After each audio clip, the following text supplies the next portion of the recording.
Hello dear viewers, so টিচারে যে ছোট্ট একটা ভুল ছিল সেটা কি আপনাদের চোখে পড়ছে? জানি না।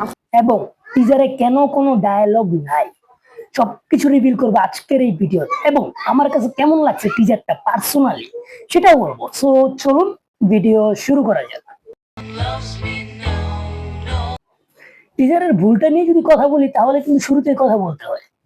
টিচারের মধ্যে কিন্তু গল্পটা অনেকটাই আন্দাজ করা যাচ্ছিল।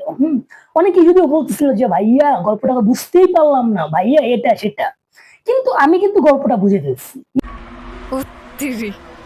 গল্পটা এরকম হতে যাচ্ছে, ধরেন হচ্ছে একজন রকস্টার, তার ক্যারেক্টারটা হবে প্লে বয় টাইপের।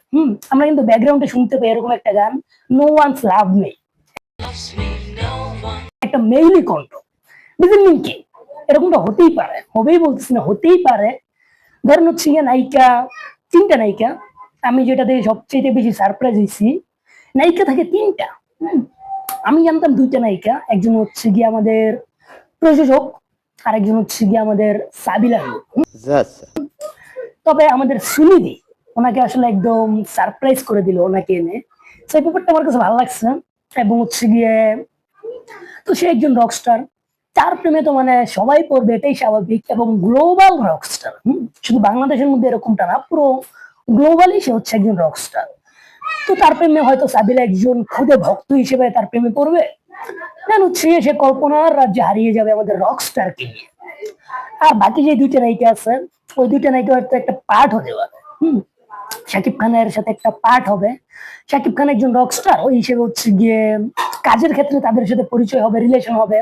এবং নো ওয়ান্স লাভ মি মানে হচ্ছে মেয়ে যেহেতু বল, হয়তো আমাদের নায়িকারা তিনজন নায়িকাই শাকিব খানকে মন থেকে ভালোবাসবে, কিন্তু আমাদের শাকিব খান তিনজনের একজনকেও হয়তো ভালোবাসবে না।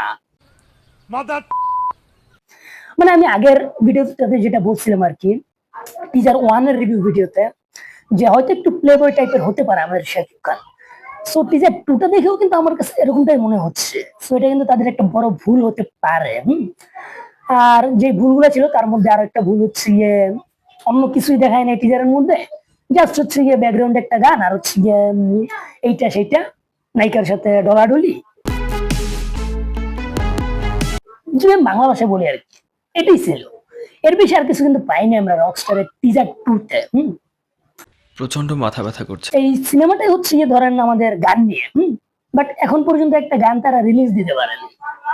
এটা তাদের সবচেয়ে নেগেটিভ সাইড ভাই। অনেকেই বলছিল ভাই রকস্টার টিম তো দেখাই দিবে, ভাই রকস্টার টিম তো এটা করে ফেলবে, ভাই রকস্টার টিম তো উড়াই দিবে।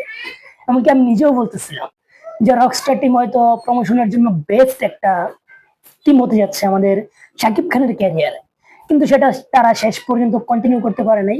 এটা তাদের ব্যর্থতা ডেফিনেটলি। এবং দিন শেষে আমি রকস্টারের টিজার টুটা দেখে এটাই আমার মনে হয়েছে। এবং কালার গ্রেডিংটা ভালো ছিল, ব্যাকগ্রাউন্ড মিউজিকে যেটা বাজছিল no one's love me, no one's love me, এটাও আমার কাছে খুব বেশি ভালো লাগছে। এবং তাদের সিনেমাটোগ্রাফি ভালো ছিল, বাট আমরা টিজারে কোনো ডায়ালগ শুনতে পাইনি। কেন পাইনি সেটা নিয়ে একটু বলি না। হয়তো তারা এখন পর্যন্ত পুরোপুরি, অনেকেই বলতেছে যে ভাইয়া ডাবিং কি শেষ হয় নাই, না ভাই ডাবিং শেষ হয়েছে। তবে ওই যে তাদের একটা উইক পয়েন্ট, তাদের এখন এডিটিং প্যানেলটা কমপ্লিট করতে পারেনি তারা পুরোপুরি ভাবে। এবং আমি যতটুকু জানতে পারছি যে সেন্সরে চলে গেছে মুভিটা। বাট তবুও তবুও সিনেমার অনেক কাজ বাকি থাকতে কিন্তু সেন্সরে যেতে পারে সিনেমা। ধরেন 60% কি 70% কাজ হয়ে গেছে, ওইটা সেন্সরে চলে যাবে মুভি, এখানে কোনো বাধা নেই। সো দিন শেষে দেখা গেছে এটাই হচ্ছে আসল কাহিনী হতে যাচ্ছে। হয়তো তারা এডিটিংটা এখন পর্যন্ত পুরো কমপ্লিট করতে পারে নাই। দেন মুভির মধ্যে হয়তো ভালো কোনো গানও নাই খুব একটা, আমাকে উড়িয়ে দাও ছাড়া, যে জন্য আসলে জাস্ট ওরা চাচ্ছে যে আমাকে উড়িয়ে দাও গানটা দিয়ে দর্শককে হলে টানতে। কিন্তু ভাই যখন মিউজিক্যাল ফিল্ম করবেন আপনি, তখন জাস্ট যদি কোনো সং না দেন, সং যদি হিট না হয়, তাহলে দর্শক যাবে না সিনেমা হলে। আবার তখন আপনারাই বলবেন যে শাকিব খানের সিনেমা চলে না, প্রিন্স চলে নাই। এই জন্যই কিন্তু তাদের প্রমোশনে প্রচুর ঘাটতি ছিল, এবং গল্প পুরোটা মেকিং করতে পারেনি। এবার দেখা যাক রকস্টারের ক্ষেত্রে কি হয়। আজকের মতো বিদায় নিচ্ছি, আল্লাহ হাফেজ।